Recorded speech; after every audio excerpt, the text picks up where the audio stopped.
Welcome to As a Woman, Fertility Hormones and Beyond. I'm your host, Dr. Natalie Crawford, and I am a board-certified OBGYN and fertility physician, and also co-founder of Fora Fertility in Austin, Texas. Each week on this podcast, I discuss health and fertility and how they relate to your true self. Become a part of the community of collaboration that amplifies others as a woman. I hope you enjoy the episode.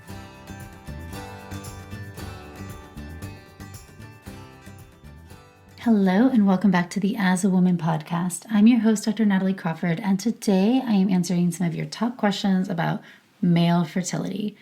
You all have called and left these questions, and I just love that you really want to learn about your body and your fertility and trying to be your best advocate for care, speaking my love language.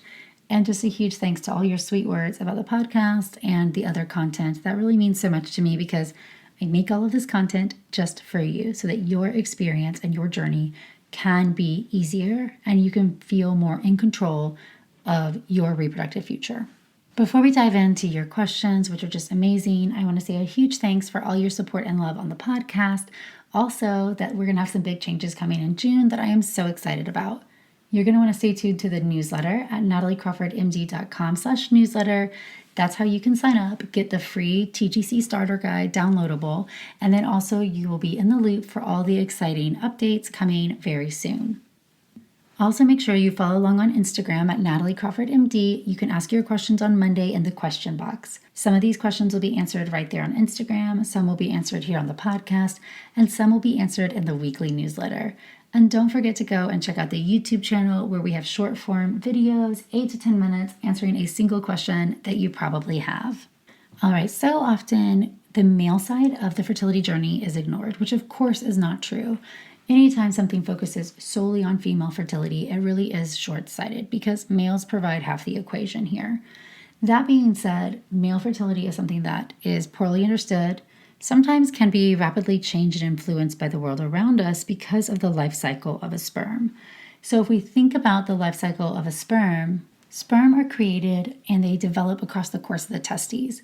So it takes them about 72 days to develop across the course of the testes and then about 18 days to get through the ejaculatory system into the ejaculate.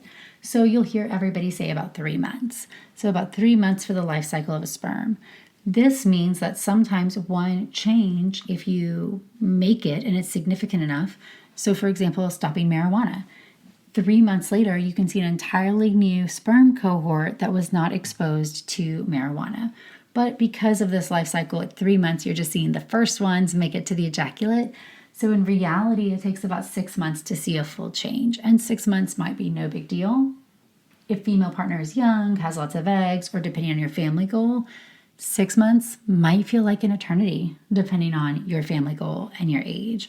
So it is not always straightforward, but trying to understand the difference in what you might see in a semen analysis and how it reflects what may be going on is really important. So before we answer some of your questions, I also just want to touch on a semen analysis and what we are doing, because a semen analysis is the first line for evaluation of male fertility. When you give a semen analysis, we want to have 2 to 3 days of abstinence before you give the sample, unless you are directed otherwise. Occasionally, we'll get a result back we don't love, and we will have somebody abstain for a longer interval. But you shouldn't be just abstaining longer to start with. There's this mentality that if I save up the sperm, I'll have more of them, and I'll get a better passing test on my semen analysis. But that's not the truth, because if you save up sperm, you're going to have more debris and more dead sperm, and that's not going to give you a better result. So 2 to 3 days of no ejaculation before the semen analysis. You're going to want to understand how your clinic collects this. Is it going to be collected at home? If so, where do you get the bag or the cup? How long do you have to get it to the office? Do you need an appointment or can you just drop it off? Is it going to be collected on site? You just want to know the environment and what to expect. When looking at a semen analysis, some of the variables that we're going to see. So number one is going to be the volume. This is the entire ejaculated sample just in volume. And that's an important number because of some of the calculated values that we determine and what they mean. Here's my thing. It is weird for most men to ejaculate into a cup. And it is common that not all of the sample always makes it into the cup. if there is spillage, you need to tell the team because it influences their interpretation of the results. So if that is not the full sample, just say that when it's dropped off. Volume can be influenced by hydration status, so make sure you're not really dehydrated, didn't drink a lot right before, and that's going to help you have an easier time getting a good volume for the sample. We also are going to see the concentration. Now, this is going to be measured in millions of sperm per ml of volume. And so this is just purely a count. It doesn't mean that they're alive or that they are moving or that they are good or that they are bad, just that they are physically present. And so millions per ml. Then you're going to have the motility, which is how many of the sperm are moving, often further broken down into forward progression or twitching, these different categories of movement. And then you're going to have the morphology or the shape of the sperm. Sometimes this says morphology, sometimes this says normal forms, but this is going to be a percentage-based number on the number of sperm they see that look normal under the microscope. And then some other things that are important are going to be the pH of the sample, if there are a lot of round cells, which round cells are typically undifferentiated cells. Are they white blood cells? Are they potentially immature sperm? Sometimes the place you do the semen analysis will stain it and look, and they can come out and tell you these are white blood cells. Or sometimes they just say these are round cells, of which you have to just treat them as they could be different things. And then one important value from the semen analysis is something called the total motile sperm count. The total motile sperm count is a calculated value of the volume times concentration times motility. So I'm trying to get an evaluation of how many sperm in this whole ejaculated sample are actually moving, and is that enough sperm to get the job done? Because even though you will hear people say it just takes one, it actually takes more than one. I like to say it takes a whole army of sperm to get the job done. It takes 40 million of them getting to the egg to exert enough pressure to crack open the egg and allow the winner to get inside. So they have to work as a team. Teamwork makes the dream work when it comes to sperm. So what do we want to see? We really want to see about 40 million moving sperm for this to be a normal semen analysis and to have good rates with just intercourse. If it's lower than that, but we're trying to do an IUI, really love the semen analysis value to be at least 20 million moving sperm. That's because when you do an IUI, which is an insemination, you're going to lose half the sperm in the wash cleaning process. And we know that we want to have at least 10 million sperm at a minimum going in the uterus to try to get those higher rates with IUI. And then we really love to have at least 1 million or 2 million for IVF. You can do it with less than that, but then it really does, are they moving? Are they alive? Are they dead looking? And if there's very few or scant sperm, sometimes we have to have a bigger discussion about what makes the most sense when it comes to IVF and a backup plan. If there's no motile good sperm, I never want to fertilize eggs with dead sperm. That doesn't make any sense to me. So is your backup plan to have backup sperm, donor sperm, or is your backup plan to just freeze the eggs and try to give the sperm more time to figure it out? That's a real important conversation there. Before we dive into your questions, I just want to say or point out that the male reproductive system works just like the female, meaning the hypothalamus sends out GnRH, which talks to the pituitary gland, which sends out FSH and LH, which talk to the gonads of the testes to make both testosterone and sperm. In this case, testosterone is made at the same time as sperm. Just like in the female, estrogen is made at the same time as the egg. Really, the estrogen is made as the egg is growing, so it's slightly different. But taking estrogen prevents ovulation, just like taking testosterone prevents new sperm development. So importantly, the hormones are very similarly, and this is one of those nice cases where things are actually named after what they do in the woman, because follicle stimulating hormone stimulates a follicle to grow, and luteinizing hormone stimulates the corpus luteum to make progesterone. All right, well, let's jump in and answer some of your top questions about male fertility. Hi, Dr. Crawford. Thank you so much for your YouTube videos and your podcasts that you answer all these questions for. So my question is in regards to male fertility. So my story, I got pregnant and had a miscarriage about 6 months ago, and I'm now physically and emotionally ready to start trying again. My husband has low testosterone, and that affects his libido and ability to complete the baby dance. Is there any safe way for him to be on testosterone and not affect his sperm count? Or is there anything he could do naturally even that can help his testosterone in regards to this? I know quite a bit of female fertility due to my experience, but know really nothing about male fertility other than the basic test as a male birth control. I would love to have any information in regards to that. So thank you so much for your time, and bye. So the simple answer to your question is yes and no. And I would want to preface by saying I would start by getting a semen analysis done, because sometimes this low testosterone is a reflection of also low sperm production. And that might change treatment ideas or what the next steps should be based on medication options. In general, you're right. As I just said, taking testosterone is going to prevent the brain from sending out the appropriate signals of FSH, LH, driving sperm and testosterone growth.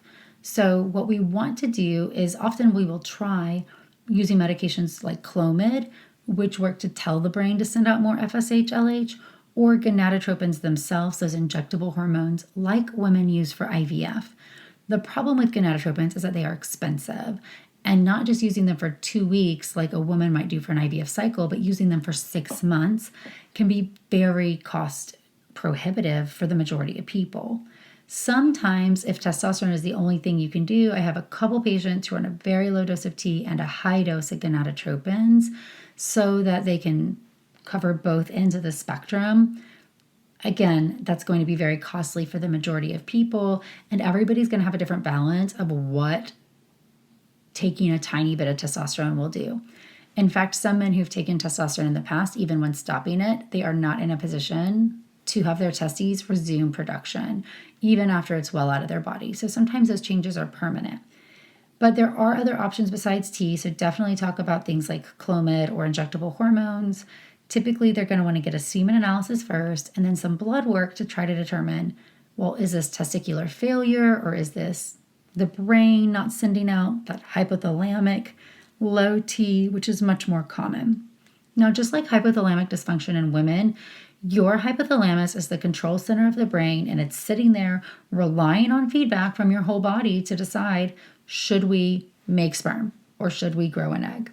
And different things will tell the brain to not send out as much gonadotropin, either because it's confused or because it's getting interference. Outside of taking exogenous testosterone, which is one of these things, 2 other big factors are going to be, 1, being overweight, because being overweight makes extra estrogen. Remember that fat cells make a type of estrogen, and that is going to inhibit the brain from sensing the true lowness of our hormone levels. So losing weight can be extremely advantageous if the male partner is overweight and trying to restore some higher natural testosterone production. Other things are going to be anything inflammatory. So whether this is drinking, smoking, marijuana use specifically is very damaging to the hypothalamic interpretation of hormones. Chronic disease, eating a lot of sugar, refined carbohydrates, eating out, anything that's causing inflammation in the body. So trying to lose weight if we're overweight. Number 2, thinking about decreasing inflammation and then increasing the things that counter inflammation, those antioxidants. Diets high in fruits and vegetables, male multivitamin, L-carnitine, you can consider vitamin C, vitamin E. These are things that sometimes can be advantageous. And then again, if our sperm count is okay, sometimes though erection or ejaculation can be difficult. These are things where medication like Viagra can be really helpful to conceive, or even doing an IUI and intrauterine insemination where we're relying on masturbation and then taking the sperm and putting it into the uterus instead of having to complete that ejaculation act. And sometimes even if we can complete it, but it's hit or miss, jumping to an IUI can be helpful because it takes some pressure off of intercourse and allows that to be a connecting piece for the 2 of you versus something that is causing a lot of stress. But I would start with getting a complete evaluation, semen analysis, and then I would bet they're going to follow that up with blood work. Hi, Dr. Natalie Crawford. My name's Lucy. My husband had a sperm analysis in November, which came back as he has leukocytospermia. And we finally get to see our fertility doctor for the first time in May, so it's been a while. Is there anything you can tell me about leukocytospermia, what it is, how they'll help it, and what questions I should be asking when I go see the fertility doctor in May? Thank you so much for your podcast. We love it. Leukocytospermia is having a high white blood cell count on the semen analysis. I do think, as I said before, sometimes all round cells get called white blood cells, and sometimes there's a stain to differentiate what's a white blood cell and what is an immature sperm. Let's roll with the fact that we know that these are white blood cells and that this means that there could be an infection or that there could be inflammation in the semen analysis, because you normally have some white blood cells, but not a high number. So when you see a high number, you are worried about what could be causing this. Can this impact the sperm quality also? So if it's inflammation, is that also going to impact the sperm quality itself? And is there something else that's going on? So what can you think about? So with white blood cells, number one is going to be an infection. Most fertility clinics are also going to be checking sexually transmitted disease labs just because that's a part of having sperm in the lab. We usually check a panel. But if not, you want to make sure there's not any sexually transmitted infection going on. You also want to think about, is there any known autoimmune disease? Are there any lifestyle factors that could cause inflammation, like alcohol, smoking, marijuana? Is there anything that medically, like diabetes, that it can cause a systemic illness? So anything that could be contributing to inflammation itself can be the result of this and is something that you could change or modify. Also, could there be anything wrong anatomically? So a varicocele, which is like a varicose vein or a dilated vein in the testes. So it's a swollen area, usually on one side of the scrotum, that causes increased heat and inflammation locally, and that can result in increased white blood cells seen. Sometimes that can be repaired with surgery. And then you can have strictures inside the urethra that can actually cause inflammation also.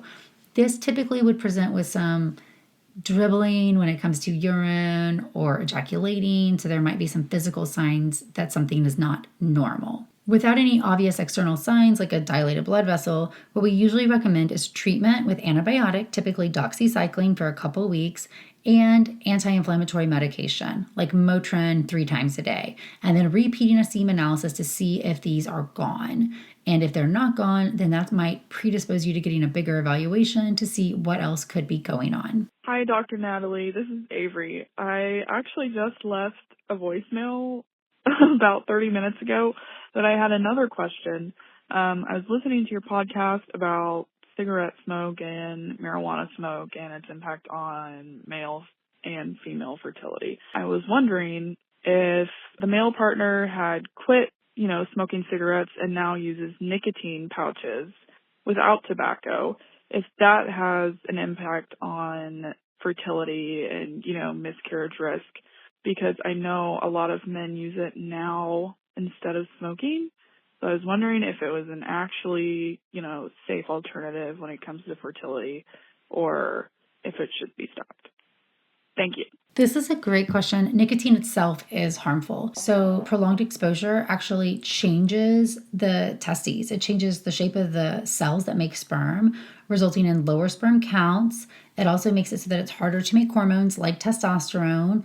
And then you're going to see also that the sperm are going to be shaped differently. They're more prone to DNA damage from some of the inflammation. And then also they're not going to move as well. So this is a multifaceted approach where you're going to have less sperm, poor motility, poor shape, increased DNA damage, and a decreased production of male hormones like testosterone, which is going to make it harder for erection, ejaculation, and ultimately conception. So it's not just smoking that's bad, but it's all nicotine should be stopped. Hi, Natalie. I am such a big fan of your show, and I'm so thankful for everything that I've been able to learn from you. So my question is about the male role in miscarriages and preeclampsia. I have seen some different things online saying that when a missed miscarriage occurs, that the health of the male sperm is to blame. And I've also seen that the health of a male sperm has a direct impact on whether the mother develops preeclampsia or not. I find it really crazy that it would have that much of an impact, but if it does, I would love to hear about it. Thank you so much for answering, and I look forward to learning about this. Thanks for all your kind words about the podcast, and thank you for calling and leaving a question. I think sometimes we just think about the sperm as contributing half the DNA and not what that really means. This embryo comes from half the maternal DNA and half the sperm DNA, and from a single cell, it has to develop into a placenta and an entire baby. And so if we are bringing in damaged DNA, for example, what that is going to do is shift the entire developmental process, making it a higher likelihood that we could just be genetically abnormal, that embryo development might not occur normally. Remember that being normal is a lot more than just being genetically normal. Cells have to divide, organs have to form, and a placenta has to form, and then a placenta has to implant. So you're right, having abnormal sperm, specifically increase in DNA damage or abnormal sperm morphology, is associated with higher rates of infertility, higher rates of pregnancy loss, and higher rates of placental issues, including preeclampsia. What does this mean? I think this is a really important concept because we don't have clear guidance always on what to do about this or should you not get pregnant. But I like to live in the world where you're trying to prevent and do everything you can to not have a bad outcome. So really trying to look at the things that can cause damage to sperm DNA and that can cause inflammation. So those toxic behaviors, diet, lifestyle, what we're exposing our body to. I think too often we focus on all of that for the egg, but never for the sperm. And we really need to make this a joint adventure where both people are really trying to be their healthiest self so that we can have the best outcomes possible. Hope that helped answer your question, and we're going to jump into another question right here. Hi, Dr. Natalie. I'm such a fan of your show. I'm a 38-year-old woman who is about to start the IUI process with donor sperm, and I'm debating natural versus medicated cycles. I'm a fraternal twin, so I know I have a higher chance of twins, and I think that with the medication, I could also increase that chance. I'm unsure how those two things stack. I have a really good AMH for my age. It's at 3.3, and I don't have any known fertility issues, but I'm feeling some time pressure, and I have 5 straws of my donor sperm, and I'm just absolutely enamored with this donor and would really like to be able to conceive at least 2 children with this donor. My plan is to undergo 3 rounds of IUI and then switch to IVF if needed, but I would love to avoid IVF if possible. Thank you so much. All right, there's no one-size-fits-all approach to fertility, and I think we all know that. But in general, a couple things to think about. So if we are doing donor sperm IUI because there is an absolute male factor, that's one of my favorite words, meaning there is just no sperm here, and we're trying to introduce sperm to the equation without intercourse, then if our periods are perfectly regular, it is totally fine to do a natural cycle IUI, meaning you detect when you ovulate, or sometimes I like to have my patients come in and we watch with ultrasound and we still use a trigger shot, so we're timing everything well, but that there's no medication involved in getting eggs to grow. If you're 37 and younger, this is almost always my approach, but if we're 38 and older, we know that there's some age-related factors as well, and sometimes adding in medication to try to get maybe an additional egg to grow could improve our odds of getting pregnant. And typically this would be letrozole or Clomid, depending on your circumstance. You're right, though, we do have a risk of twins. However, I'm presuming they're going to be doing ultrasound monitoring. So fraternal twinning is lower risk in this circumstance to me than if you were an identical twin. Because if you were an identical twin, that means one embryo split. So I'm really worried that if I see 2 or 3 eggs, that you could get pregnant and then have something split and have a higher rate. Fraternal twins means your mom ovulated 2 eggs. So it's not that different than ovulating 2 eggs naturally or ovulating 2 eggs with letrozole. We do see fraternal twinning, just side note, as a higher rate as women get older because FSH is sent out from the brain in a stronger, faster signal, and sometimes that gets 2 eggs to grow. Really fascinating. But as far as this goes, I think there's no right or wrong. If you wanted to save money, save risk, just do natural cycle IUI if your cycles are perfect. If your cycles maybe have a little irregularity or a little spotting, or they're getting shorter, or the luteal phase is short, then absolutely do a little bit of ovulation induction with it. So I think talk to your care team. Either way, I always set a follicle goal for my patients saying, hey, if we see this many, we would not want to proceed with the IUI because the multiple risk would be too high in this circumstance. Wishing you all the best. Hi, I was wondering if you could talk a little bit about morphology and that whole debate in the fertility world. I know you've mentioned it a few times on your podcast, and you've said some really helpful things, and that morphology can be a real difference maker. It might be the preventer in the sense of like with the IUIs. It helps to get the players down the field, but doesn't necessarily guarantee that they get the shot. And my husband and I kind of had that experience with our IUIs. I thought that would be the solution for us because he has low morphology, and our doctor explained that would give the sperm a better chance. That didn't actually work for us, and we are moving on to IVF. And I guess that's our only parameter, and I'm just curious. Our doctor said it's not a concern, and his urologist says it is a concern. So it just seems like such a hotly debated thing in the fertility world, and I just didn't know if you could go into detail about, what do you think about low morphology? Does it really make a difference? Why does it seem to be, a factor for some people and not for others? I would love if you could do that. Thank you so much. An abnormal morphology is an abnormal shape of the sperm, and studies show different things, and remember that no study is perfect. But if we think about the goal and the job of a sperm is to carry the DNA in the head of the sperm, not let it get damaged, swim to where the egg is, and have the right reaction form to be able to get inside the egg.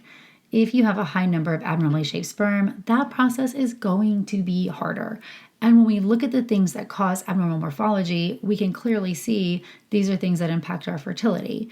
Things like cigarette smoking and marijuana and high sugar diets and being overweight. So I think it's kind of crazy to say the morphology doesn't matter. Now, that being said, let's just think about what we do about morphology. So lifestyle changes, trying to decrease inflammation and improve nutrients, that's going to be key. But outside of that, sometimes this is just how our bodies make sperm. And I've even seen very, very healthy men with highly abnormal sperm. When it comes to an IUI, I wish it worked like getting the good guys in one line and the abnormal sperm in the other line, and you're just putting the good sperm inside. That's not really the case. A lot of the abnormal sperm, however, though, will be just more like debris or roadblocks or not moving, and some of them will be decreased, but we're not getting just the good sperm into a sample. I wish we were.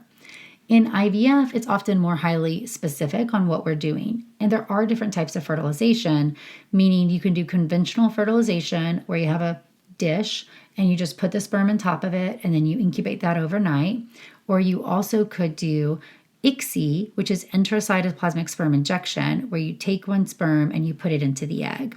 With that, you're actually looking under the microscope and picking sperm that look good. We don't know that they're normal chromosomes, but you're picking sperm that look better, meaning you're not going to take a sperm with two heads and put that into an egg.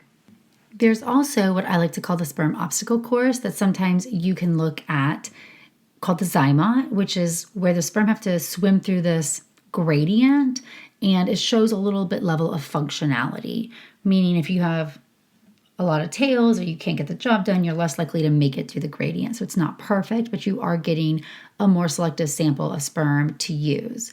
So I think that to just blanketly say morphology doesn't matter is false. I think we definitely know that it matters in natural conception and miscarriage risk and pregnancy outcomes. I think that IVF can override this a lot of times, so maybe that's why it gets discredited a little bit. And IUI is overall not likely to work in a lot of people, and so you're quickly moving on to IVF. Having abnormal morphology is not a contraindication to doing IUI, but IUI success is just so low across the board that it's also not a reason to say you can't do IUI. So I think that you're asking all the right questions. I would focus on the factors that you guys can control to have the best sperm before going into IVF to have the best outcomes possible. And personally, my preference is ICSI anytime there's any male factor so that we have the highest odds of getting good quality sperm close to the egg and having the outcome that we want. I hope this helped answer some of your questions about male fertility and just helped you get a little bit more of a basic about what to know and what means what and how to advocate for yourself with fertility treatments. As always, I'm appreciative of you, so thank you so much. Don't forget to follow along on Instagram at nataliecrawfordmd. Sign up for the newsletter. Exciting things coming.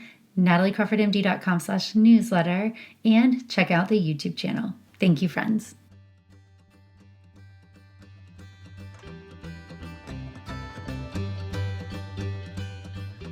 Thank you all for listening to As a Woman. It would mean so much if you could rate, review, and follow the podcast to be notified of new episodes every Sunday. I hope you learned something new, and I hope you share it with someone in your life. Be sure to follow along on Instagram at nataliecrawfordmd and check out the YouTube channel Natalie Crawford MD.